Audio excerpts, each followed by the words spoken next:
Hi everyone, it's Nicole here today, and I have my February 2015 Paper Doll Art Journal page to share with you. And I'm using one of the brand new Julie Nutting Prima stamps. Was just released at the at Winter CHA, and this is the Ruby stamp. And I'm going to just pop her out of her package. She comes with the doll plus the little headpiece that is a separate stamp. And I am going to go ahead and color her in with some Copic markers. And I went with a little bit darker, more suntanned type skin tone for this page. I'm using E00, E11, and E13.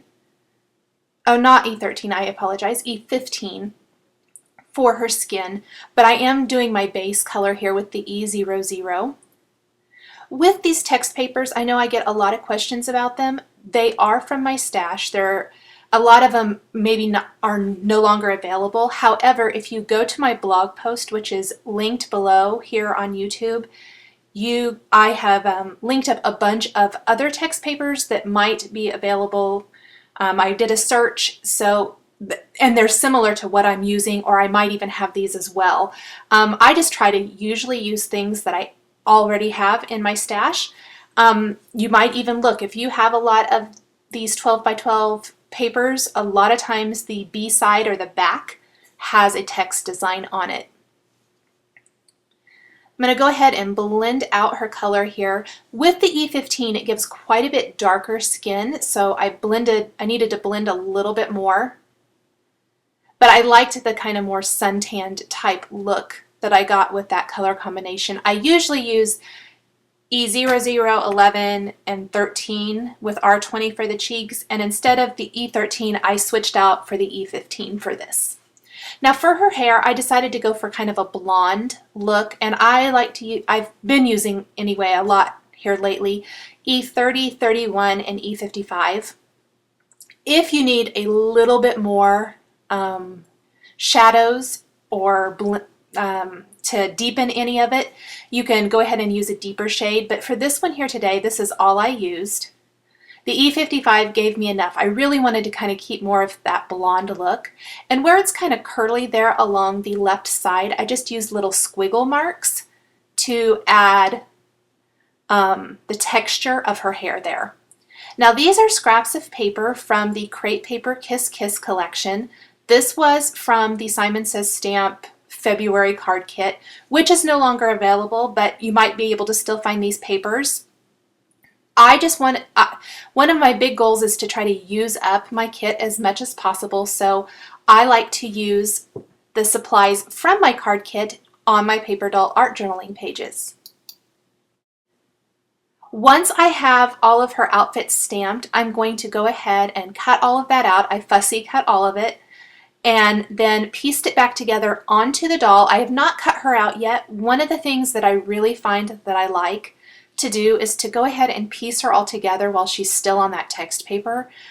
I think it's a little easier to cut around the dolls when all of those layers are already glued together. Now I am taking some warm gray markers and adding shadowing to her clothing.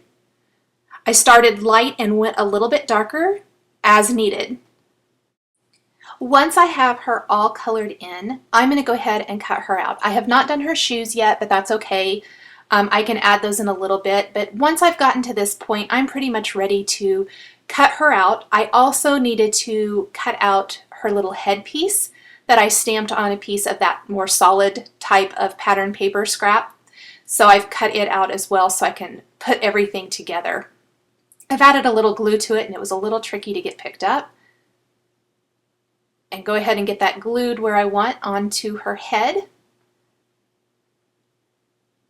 and add some shading to that as well. One thing that I found kind of disappointing about this stamp set is that the image on the package shows that bow on the left side and the headband going that way, and it actually goes the opposite way. I don't know if that was an error or what, but I kind of would have preferred it to look like the one on the package, but it does not work that way. I tried every which way to switch it around, and it just did not work. Now for the shoes, I used a little black scrap of paper from that same Kiss Kiss 6x6 paper pad. this actually had little stars and things on it, but where it's such a teeny tiny little piece, I kind of just worked around it. Now I have the background already laid out for my scene.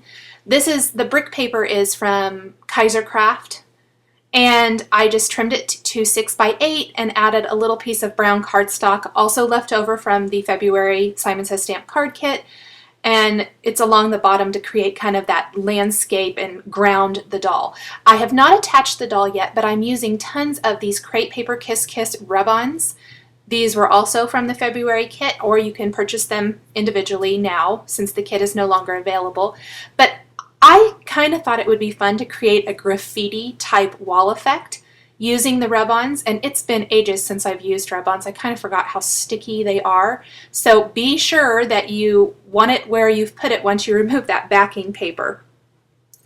Go ahead and attach my landscape there to my design, and I can glue my doll in place as well. And I want her to overlay some of that background so it looks more realistic. And then I'm using one of my favorite new products, which is the Say It With Crystals jewelry that is designed perfectly to coordinate with these dolls. And I just love it. I love that big layered necklace and the bracelets. They come in, I think, 4 colors, and they're just incredible. I use the black here. Next, I am using another scrap of paper, or one of the 6x6 papers, I guess, from the Crepe Paper Kiss Kiss collection, and stamping a bunch of the Lawn Fawn Stuck on You and Our Friendship Grows images. Even though this is a pattern paper, it's a pretty subtle pattern paper, and I kind of like that since I'm stamping the doll on text paper and coloring over it. I really wanted to kind of incorporate that look into the rest of the design. So I stamped those on that paper, and then I'm cutting all of them out. Even though all of these have coordinating dies, I don't want that white border. Just for my art journal pages, or my paper doll art journaling pages in particular, they have that very specific fussy cut look, and I think that it would really be ruined by using the coordinating dies, which of course leave a little bit of that border around it. So I just fussy cut all of these. These were actually pretty easy to fussy cut.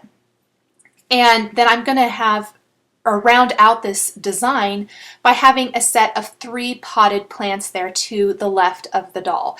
I really like to add something into the designs of the pages to kind of help round it all out and make the whole scene come together. So instead of using critters and things, I thought these planters and then the cactus or other potted plants just looked really cool.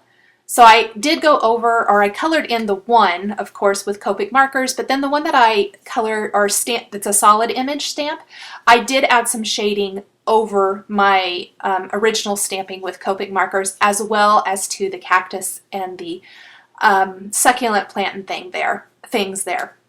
Once I have all of those added a little shading, I did stamp my date underneath one of the graffiti images to finish the page, and it also tells me what month I did it.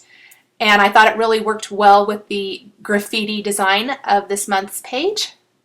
And that is it. I hope you've enjoyed the Paper Doll Art Journaling page for February 2015. The supplies I've used are listed and linked below the video on YouTube. Thanks for watching, and we'll catch you next time.